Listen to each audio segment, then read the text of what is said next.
Bonjour et bienvenue dans cette nouvelle capsule vidéo sur le thème de l'Asie du Sud et de l'Est, les enjeux de la population et de la croissance. L'Asie du Sud et de l'Est est la région la plus peuplée du monde, avec 3,8 milliards d'habitants, ce qui représente plus de la moitié de la population mondiale. Au sein de cet ensemble de 27 millions de kilomètres carrés, deux géants démographiques dominent, avec plus d'un milliard d'habitants, la Chine et l'Inde. Mais c'est aussi la région qui connaît les plus fortes croissances économiques et le plus grand nombre de pauvres du monde. Ainsi, il s'agit de s'interroger sur les liens entre les deux croissances, la croissance démographique en tant qu'augmentation d'une population donnée et la croissance économique en tant qu'augmentation de la richesse d'un État. Se soutiennent-elles mutuellement ou sont-elles un frein l'une pour l'autre? Autrement dit, dans cet espace en recherche de développement, quels sont les liens existants entre population et croissance économique? Premier point, des États face à des enjeux démographiques. Il s'agit tout d'abord des premiers foyers de peuplement du monde, avec, je le rappelle, 55% de la population mondiale sur 17% des terres émergées. Il faut souligner la présence de géants démographiques, la Chine et l'Inde en premier lieu, avec 1,35 milliard d'habitants en Chine et 1,2 milliard d'habitants en Inde. L'Indonésie fait aussi partie des 5 pays les plus peuplés du monde. Ensuite, les densités sont particulièrement élevées au niveau des plaines littorales et des deltas, avec plus de 1000 habitants au kilomètre carré. Ce n'est pas nouveau, c'est un fait de civilisation. En effet, depuis le début de l'ère chrétienne, la mise en valeur des territoires repose sur l'organisation collective du travail et la maîtrise des techniques d'irrigation. Les mégapoles sont nombreuses: Bangkok, Manille, Séoul, Dhaka, Mumbai ou Jakarta. De plus, il faut souligner l'importance de la mégalopole japonaise, qui est le plus long ensemble urbain linéaire du monde, avec 80% de la population du Japon, soit 105 millions d'habitants, sur 1500 km de long et 50 km de large. Il convient d'aborder ensuite les défis démographiques de l'Asie de l'Est. En effet, la population de l'Asie continue à croître et en 2040, on prévoit 500 millions d'habitants de plus sur le continent. Cette croissance démographique, bien que forte, reste diversifiée. En effet, ce sont dans les pays les plus pauvres que la croissance démographique est la plus forte. Le Laos, le Népal par exemple. Ces pays n'ont pas encore achevé leur transition démographique. Et au Laos, la mortalité infantile est 25 fois supérieure à celle du Japon ou de Singapour. Plusieurs pays ont cependant achevé leur transition démographique, avec une fécondité maîtrisée aujourd'hui dans plusieurs pays. 1,4 enfants par femme au Japon, 1,8 en Chine, contre 6 en 1965. Il faut l'expliquer par le rôle des politiques de limitation des naissances. Deuxième point, le développement économique de l'Asie du Sud et de l'Est. Certains pays de l'Asie du Sud et de l'Est, comme la Chine, présentent des taux de croissance spectaculaires, plus 10% pour la Chine lors de ces 20 dernières années et encore 7% aujourd'hui.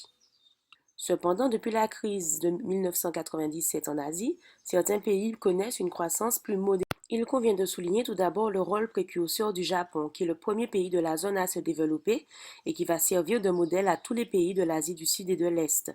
En effet, pour échapper à la colonisation à la fin du XIXe siècle, il se lance dans une modernisation accélérée qu'on appelle l'ère Meiji.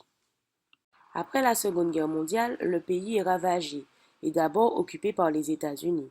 Puis l'État va diriger la reconstruction par l'intermédiaire du MITI, le ministère de l'Économie et du Commerce extérieur. Le MITI fixe les factures à développer, distribue les subventions, achète les brevets et les offres aux entreprises, il autorise la renaissance des conglomérats et possède sa propre banque. Les entreprises japonaises renoncent alors au système tayloro-fordiste pour le toyotisme, où les usines travaillent en flux tendu et elles respectent les 5 zéros: zéro défaut, zéro délai, zéro stock, zéro papier, zéro panne. Aujourd'hui, on observe la montée de deux nouveaux géants économiques, l'Inde et la Chine. En ce qui concerne l'éveil de la Chine, eh bien, à partir de 1979, Deng Xiaoping fait le choix du capitalisme et lance des réformes libérales. La Chine devient l'atelier du monde et affiche des taux de croissance élevés. En 2010, le pays devient la seconde puissance économique mondiale, devant le Japon. Grâce à ses excédents commerciaux, la Chine investit massivement en Afrique pour y trouver des matières premières. Elle finance même le déficit des États-Unis et de certains pays européens. On observe également la montée de l'Inde. En effet, en 1991, le pays est frappé par une grave crise financière et décide de s'ouvrir à la mondialisation. Contrairement à la Chine qui s'est spécialisée dans l'industrie, l'Inde développe les services aux entreprises. Elle offre aux firmes transnationales des ingénieurs dont les salaires sont attractifs. Cependant, l'Inde n'est qu'aux prémices du développement. Il existe de nombreux handicaps comme le manque d'infrastructures et le problème des castes avec les intouchables. La croissance démographique apparaît alors comme un facteur de croissance. Premièrement parce que il s'agit d'un formidable réservoir de consommateurs. Ensuite, parce qu'il s'agit d'un réservoir de main-d'œuvre. Et enfin, parce que la population est jeune et souvent bien formée. Dernier point, les limites de la croissance économique et démographique de l'Asie du Sud et de l'Est. Tout d'abord, on s'intéresse aux défis démographiques. En effet, en Asie orientale, la question de l'exode rural est importante. La population urbaine a été presque multipliée par 4 depuis les années 60. Ainsi, le ralentissement de l'exode rural est un enjeu majeur et la création d'emplois dans les zones rurales également.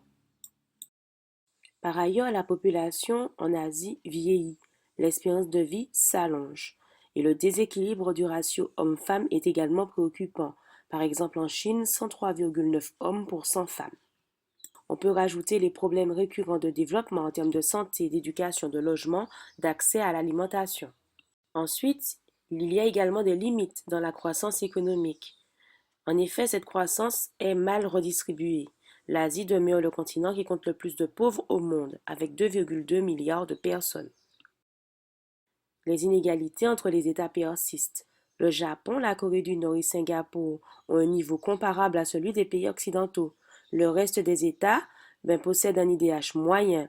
Chine, Inde, Thaïlande, Vietnam ou faible. Bangladesh, Cambodge, Népal ou encore Birmanie. Il y a également des différences au sein des villes, avec des différences entre des quartiers riches et des quartiers pauvres. Les fortes inégalités sont donc facteurs de tension, et la misère urbaine est noyée dans la masse ou traitée par des politiques de répression. Enfin, l'urgence, le développement durable. En Asie du Sud et de l'Est, la croissance s'est faite au détriment du milieu naturel. Les États sont davantage soucieux de la croissance que de l'écologie. Les populations sont longtemps restées peu attentives aux problèmes de pollution, mais la situation commence à évoluer. Et voilà, nous avons fait le tour sous ce thème de l'Asie du Sud et de l'Est, entre croissance de la population et croissance économique.